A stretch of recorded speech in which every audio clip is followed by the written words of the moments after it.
नवल वाटेलच तुम्हाला मी असं का ओरडत आहे, पण थांबा आधी पूर्ण व्हिडिओ बघा, कारण व्हिडिओ बघितल्यावरच तुम्हाला समजेल की का ओरडत आहे. तर तुम्ही शेवटपर्यंत व्हिडिओ पहा. आइए देखते हैं, मजा आएगा.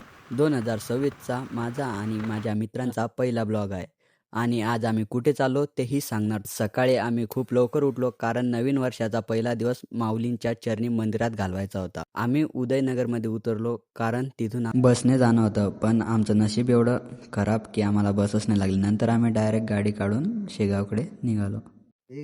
नान करते काय, जावंच लागतंय माऊलींच्या दर्शनाकरता. थंडी वाजली तरी जातो आम्ही कुठेच नसतो थांबत. माझ्या दोन्ही मित्रांनी थंडी आणि धूळपासून वाचण्यासाठी वस्त्र धारण केले. बिल्कुल रिक्स नहीं लेने का. आता तुम्हाला वाटत असेल गाडी होती तर बसनंच का जायचं. मित्रांनो, एवढ्या कडाक्याच्या थंडीत गाडी चालवणं म्हणजे साधी गोष्ट नाही, ते म्हणजे महायुद्ध.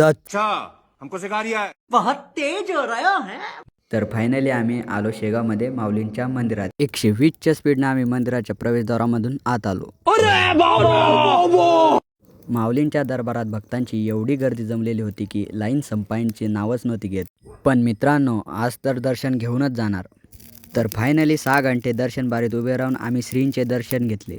भूक तर खूप लागली होती, म्हणून आम्ही निघालो महाप्रसादाकडे. आम्ही घेतो महाप्रसादाचा स्वाद. मित्रांनो, भेटू पुढच्या ब्लॉगमध्ये.